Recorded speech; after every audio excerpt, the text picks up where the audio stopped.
అందరికీ నమస్కారం అండి. గత 5 రోజులుగా ఆంధ్రప్రదేశ్లో జరుగుతున్న చర్చలన్నీ మీరంతా చూశారు.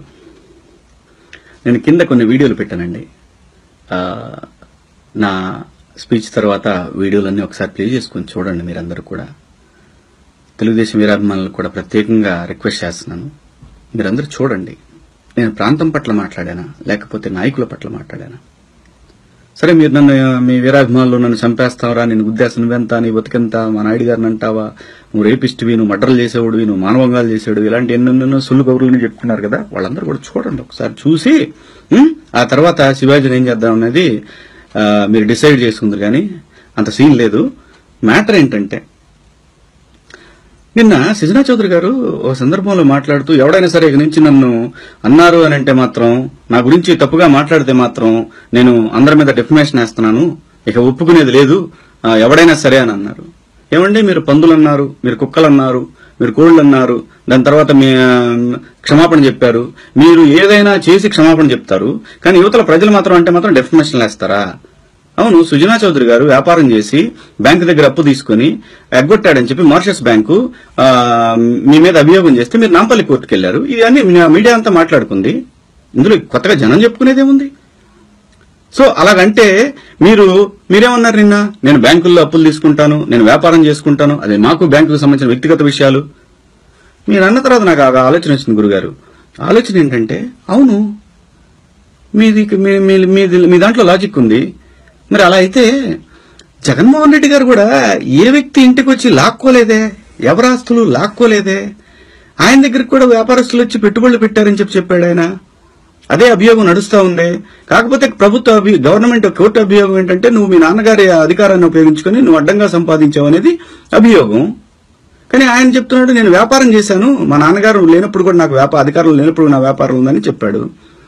మరి ఇదేంటి అంటే, మీరు చేస్తే వ్యాపారం, ఆయన చేస్తే వ్యభిచారమా? భలే లాజిక్ అండి. ఇంతకాలం మీరందరినీ, నాకు కూడా మీరన్నాకనే ఆలోచన వచ్చింది, ఇంతకాలం మీరు ప్రజలందరినీ ఆ వ్యక్తిని చూపించి దొంగ దొంగ దొంగ దొంగ దొంగ దొంగ దొంగ దొంగ, అది చివరికి నిజమేమో అనే స్థాయికి తీసుకురావాలని విశ్వప్రయత్నం చేస్తా ఉన్నారు. ఒక్కోసారి సక్సెస్ అవుతున్నారు. ప్రజల ఆలోచనకు వచ్చినప్పుడు అవును కదా, మీరు ఎలాంటి వ్యాఖ్యలు చేసినప్పుడు అవును కదా, మరి జగన్మోహన్ రెడ్డి మాటల్లో కూడా లాజిక్ ఉంది కదా, ఆయన చెప్పిన దాంట్లో కూడా అనే ఆలోచనకు వస్తున్నారు. చూడండి,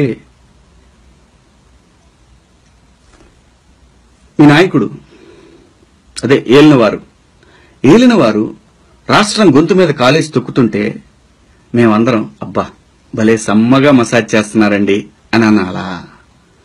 లేకపోతే అదేంటండి అని అంటే, ఓ మీరు అభివృద్ధి నిరోధకులు, మీరు ప్రగతికి ఆటంకం కల్పిస్తున్నారు, మీరంతా రాష్ట్ర ద్రోహులు ఇలా అని అంటారు మా లాంటి వాళ్ళని. అదేమని గట్టిగా నిలదీస్తే పవన్ కళ్యాణ్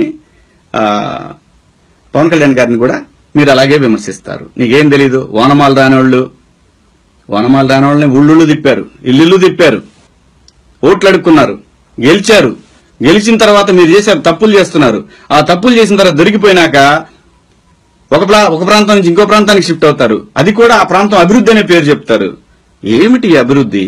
మీరు చేస్తే శృంగారం, మేం చేస్తే రేపా? ఏంటండి ఇది? ఎంత దుర్మార్గం సార్! అరే, విడిపోయిన ఆంధ్రప్రదేశ్కి ప్రత్యేక హోదా అనేది ఒక వరం లాంటిదని చెప్పి ఆ రోజున పార్లమెంటు దగ్గర నుంచి ప్రతి బజార్లో ఎలక్షన్ ముందు ప్రతిరోజు మీ నాయకులందరూ కూడా, వెంకయ్యనాయుడు గారు గాని, చంద్రబాబు నాయుడు గారు గాని, మేము గాని ప్రతి ఒక్కళ్ళం కూడా ఉడ్డలు దించుకొని ఆంధ్రప్రదేశ్ ని ఎవడో పట్టుకోలేడు. 13 జిల్లాలని అసలు సింగపూర్ లాగా ఒక జిల్లా ఉంటది, అమెరికా లాగా ఒక జిల్లా ఉంటది, థాయిలాండ్ లాగా ఒక జిల్లా ఉంటుంది, శ్రీలంక లాగా ఒక జిల్లా, ప్రతి జిల్లా ఒక కంట్రీ అయిపోద్ది అనే రేంజ్ లో అందరికి చెప్పి ఓట్లు దండించుకున్నామే. ఆ తర్వాత అధికారంలోకి వచ్చిన తర్వాత మీరు చేసే తప్పులకు మేమందరం ఎందుకు బాధ్యులం కావాలా సార్? మీరు తప్పు చేసి హైదరాబాద్ నుంచి అమరావతికి వచ్చారు, దానికోసం ఆంధ్రప్రదేశ్ ని తాకట్టు పెట్టాలా సార్? చిన్న విషయం తెలివిగా పోయేదానికి, రాజకీయాల్లో ప్రతి ఒక్కళ్ళు తప్పు చేస్తారు, తెలివిగా పోయేదానికి మీరు రాష్ట్రాన్ని ఎందుకు తాకట్టు పెడుతున్నారు? ఇది ప్రశ్నిస్తే మీకు కోపం వస్తుంది. ప్రత్యేక హోదా లేకుండా మీరు ఏం చేయగలరు? ప్రత్యేక హోదా లేకుండా? ప్రత్యేక హోదా ఉంటే ప్లాన్డ్ ఫండ్, ఏదైతే ప్లాన్డ్ ఎక్స్పెండిచర్ నాన్ ప్లాన్డ్ ఉంటుందో మీరు చదువు మీరు వ్యాపారం చేశారు కదా. Planned expenditure non planned expenditure, planned expenditure నుంచి 30% ప్రత్యేక హోదా ఉన్న రాష్ట్రాలకి క్యాష్ బై డిఫాల్ట్ గా వస్తాయి. మీకు ఏ సమాధానాలు కావాలండి? మీకు సమాధానాలు కావాలంటే మేము జేపీ గారి మీరు చర్చకు వస్తానంటే మీ ముఖ్యమంత్రి అయినా సరే జయప్రకాష్ నారాయణ గారి కాళ్లు పట్టుకుని ఆయన మీ దగ్గర పంపిస్తాం. మీడియా ముఖంగా పెట్టండి చర్చ. ప్రత్యేక హోదాలో ఏం లేదని చెప్పండి. కాంగ్రెస్ పార్టీ మోసం చేసింది కాబట్టి తొక్కేశారు బయటికి జనం.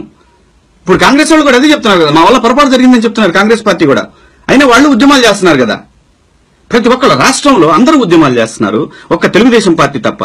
తెలుగుదేశం పార్టీ ఇప్పుడు ప్రత్యేక హోదా ఇస్తామన్నా సరే మీరు ఇవ్వనిచ్చేటట్లేరు. ఏంటండి దుర్మార్గం? ప్రత్యేక హోదా అయిపోయిన చరిత్ర అని మాట్లాడతారు. తప్పు చౌదరి గారు, మీరు తెలివితేటలతో మీరు సంపాదించుకుని ఉండొచ్చు. కొంతమంది సంపాదించుకుంటారు తెలివితేటలతో, కొంతమంది దొరికిపోతారు, కొంతమంది దొరకరు. కుడి ఎడంగా నాగ్గా అలా ఇలా తప్పించుకునే వాళ్ళు ఉంటారు. ఎవరిని కూడా ఇక్కడ ఎవరు విమర్శించలేదండి. ప్రత్యేక హోదా అనేది ఇక్కడ ప్రధాన ఎజెండా అండి.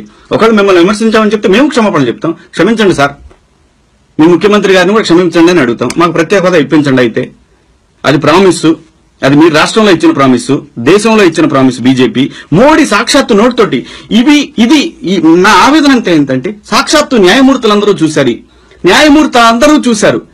హామీలకి హక్కులు రావా? హామీ తీర్చలేనప్పుడు ప్రజల్ని ఎందుకు మోసం చేయాలి? ఇచ్చిన హామీని సాక్షాత్తు ప్రధానమంత్రి ఇచ్చిన హామీకి దిక్కు లేదంటే, కాబోయే ప్రధానమంత్రి ఇచ్చిన హామీకి దిక్కు లేదనంటే, ప్రధానమంత్రి అయిన తర్వాత చీల అవతలకు పోండానంటే మీరందరూ ఆయన సపోర్ట్ చేస్తుంటే మేమందరం పిచ్చోళ్ళం అండి ఓట్లేసి.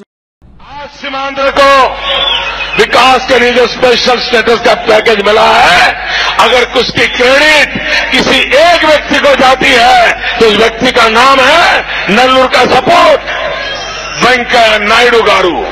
और मैं आपको विश्वास दिलाता हूं, आप मुझे दिल्ली में बिठाएंगे, ये जो वादा किया है उसको निभाएंगे भी और बढ़ाएंगे भी. సంపాదన గురించి నా అవకాశాలు 20 సంవత్సరాలు పనిచేసిన ఇంతకంటే ఒక మనిషి ఏం పని చేస్తాడు? నేను ఎవరిని ఏ రోజు చేయి జాపలేదే. చిరంజీవి గారిని సరే, చిరంజీవి గారి పంచన చేయాలని చెప్పి రాశారు. ఎస్, చిరంజీవి గారి అభిమానిని. చిరంజీవి గారిని చచ్చిపోయే వరకు అభిమానిస్తా. చచ్చిపోయిన తర్వాత కూడా ఆత్మ ఉంటే ఆత్మ కూడా అభిమానిస్తాయి. కానీ ఏ రోజైనా చిరంజీవి గారిని అడగండి, అన్నయ్య నాకు ఒక వేషం ఇప్పించన్నయ్య అని నేను అడిగానా? ఏ ఒక్క వ్యక్తినైనా నేను అడిగానా? నేను ఎవరిని అడగలేదు, ఏ వ్యక్తిని నేను అడగలేదు. కానీ సినిమా తల్లి నాకు అడగకుండానే నాకు భిక్ష పెట్టింది, నా కుటుంబానికి ఆసరాగా నిలబడింది సినిమా ఇండస్ట్రీ. అది నేను గర్వంగా చెప్పుకుంటాను. అది నా పూర్వజన్మ సుకృతం, నా గొప్పతనం కాదు. కాబట్టి శివాజీని చంపేస్తాం, గుద్దేస్తాం, ఇవన్నీ జరగని పనులు. అంత సీన్ లేదు. నేను పల్నాటోడినే, ఆ పల్నాటోడికి కూడా తెలుసు. ప్రత్యేక హోదా కోసం బీజేపీ పట్టుబట్టింది, సాధించింది. ప్రధానమంత్రి ప్రకటన చేశాడు 5,000. కానీ నేను మీకు హామీ ఇస్తున్నా, బీజేపీ వస్తే నరేంద్ర మోడీ ప్రధానమంత్రి అయితే ఈ 5,000 కాస్త 10,000కి పెంచబడుతుంది. ఇంతకుముందు అయితే 70% రుణము, 30% గ్రాంట్ ఉండేది. ప్రత్యేక హోదా లభించడం వల్ల ఏ ప్రాజెక్టు మీద ఖర్చు పెట్టినా 90% స్టేట్ సెంట్రల్ గవర్నమెంట్ గ్రాంట్ అవుతుంది, 10% మాత్రమే రుణం అవుతుంది. ఇది నిజంగా ఒక సంజీవని లాగా. కేవలం ఇది ఒక్కటే సంజీవని కాదు, దీంతో కూడా అనేక సమస్యలు ఉన్నాయని ఆయన చెప్తున్నాడు.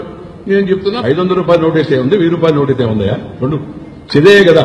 ఎడమ చేతితో ఇస్తే ఉంది, కుడి చేతితో ఇస్తే ఉంది. పర్వాలేదు, రైతులకు రుణ విముక్తి చేయాలి, రైతులను ఆదుకోవాలని ఈ జిల్లా నుంచే ప్రకటించిన మాట మనలో ఒక్కసారి గుర్తు చేస్తున్నాం. ఏ రైతు కూడా రుణాలు కట్టవలసిన అవసరం లేదు. మీ రుణాలు నా భుజస్కంధాలపైన మోసినా సరే మీకు న్యాయం చేపిస్తాను. కేంద్ర ప్రభుత్వం కూడా ముందుకు రాలేకపోయారు, బ్యాంకులు కూడా నా మీద ఒత్తిడి తీసుకొచ్చారు. నేను ఒకటే చెప్పాను, ఎన్ని ఇబ్బందులున్నా పర్వాలేదని 100 రోజులు ఆలోచించి కడాను ఒక పథకాన్ని తీసుకొచ్చాం. దాని ప్రకారం ఏ రైతు కూడా ఒక్క పైసా మీరు రుణాలు కట్టకుండా పూర్తిగా రుణాలు చెల్లించే బాధ్యత నేను తీసుకుంటున్నాను. మీరు భయపడవలసిన అవసరం లేదు. మీ ఇంటికి ఏ బ్యాంకులు రాడు, ఎలాంటి జప్తులుండవు.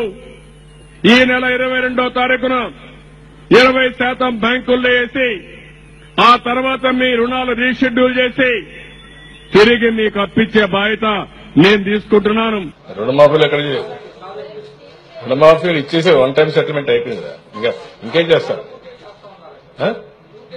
పూర్తిగా చేస్తారా?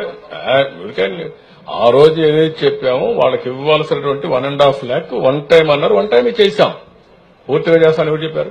నువ్వు చెప్పుకోండి. ఇట్లా ఆశ నేను చెప్పేదంటే ప్రతి ఒక్కరికి కూడా ఒక ఓపిక ఉండాలా. నేను చెప్పిన మాట అమలు చేస్తున్నా. ఆ రోజు 1.5 lakh మీలాంటి వాళ్ళు ఒకరిద్దరు ఉండే ఈ ప్రాబ్లమ్స్ వస్తున్నాయి.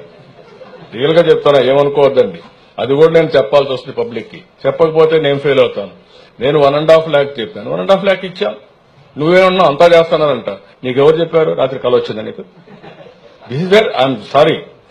డెమోక్రసీ కూడా మీనింగ్ ఉండాలి. విచ్చలవిడతనం వస్తేనే ఈ ప్రాబ్లమ్స్ వస్తాయి. అందుకనే ఆ విచ్చలవిడతనం రాకూడదు. వేరే దేశాల వారికి ఉండే కొన్ని దేశాలు ఎందుకు డెవలప్ అవుతాయంటే వాళ్ళకు ఒక క్రమశిక్షణ, ఒక పద్ధతి, ఒక ప్రొసీజర్. ఇక్కడేంటి ప్రతి ఒక్క దానికి ఏదో కాల్ చేసి మొఖాన్ని వేసి దుడుచుకోమంటారు, గుడ్డ కాల్చి. ఆ పరిస్థితి రాకూడదు మీకు. I'm very sorry. అందుకనే పబ్లిక్ కూడా ఒకసారి గట్టిగా కూడా పబ్లిక్ చెప్పకపోతే ఏమనుకుంటారంటే నేను చేసిన మీరు చెప్పినంత ఆశపడి అసలు పోతారు. అత్యంత ఆశ మంచిది కాదు. కష్టపడితేనే ఈ ప్రపంచంలో ఏదైనా సాధ్యం అవుతుంది. ఒకరిద్దరు ఉంటారు, వాళ్ళని ఎట్లా హ్యాండిల్ చేయాలి. చూశారు కదా వీడియోలు. ఇలా చూసినప్పుడే ఎప్పుడు కూడా గత చరిత్ర గుర్తొస్తూ ఉంటది. అందుకే రైతులు ఈ విషయంలో ప్రతి సమస్యకి పవన్ కళ్యాణ్ గారి దగ్గర పరిగెడుతున్నారు. అలాగే ఇలాంటి టైంలోనే రైతులకి రాజశేఖర రెడ్డి గారు గుర్తొస్తారు. సో కాబట్టి నాయకులు తెలుసుకోవాల్సింది ఏంటంటే మనం ఒక మాట ఇచ్చామా, మాట మీద నిలబడాలి, మడం తిప్పకూడదు. అప్పుడు ప్రజలు మనల్ని చాలా చులకనగా చూస్తారు. అప్పుడు మన దగ్గర ఉన్నటువంటి నాయకులు కూడా అవకాశవాద రాజకీయాల్లోకి వైపు మళ్లుతారు. ఈ రోజు మనం ఉంటే అధికారులు మనతో ఉంటారు, రేపు ఇంకోటితో ఉంటే ఇంకోటి దగ్గరికి వెళ్ళిపోతారు అధికారం ఉంటే. చిన్న సామెత పూర్వం చెప్పారు కదా, ఆవు చేలో మేస్తుంటే దూడ గనాన మేస్తా. ఇది రాజకీయం. ఆ సామెత నిజం. ఆలోచించండి. ప్రత్యేక హోదా కోసం ప్రతి ఒక్కళ్ళు పోరాడండి. పోరాడితే పోయేదేమీ లేదు. హోదా వస్తుంది, భావితరం బాగుపడుతుంది. నమస్కారం. జై ఆంధ్రప్రదేశ్. హాయ్ ఫ్రెండ్స్, మా టుడే టుమారో యూట్యూబ్ ఛానల్ చూస్తున్నందుకు చాలా థ్యాంక్స్. మరిన్ని లేటెస్ట్ వీడియోస్ కోసం వెంటనే సబ్స్క్రైబ్ చేయండి. అలాగే ఈ బెల్ ని కూడా రింగ్ చేసేయండి. మా నోటిఫికేషన్స్ అన్ని మీ మొబైల్లో వస్తాయి. అలాగే మా వీడియోస్ మీకు నచ్చితే లైక్ చేయండి, షేర్ చేయండి, నచ్చకపోతే కామెంట్ చేయండి.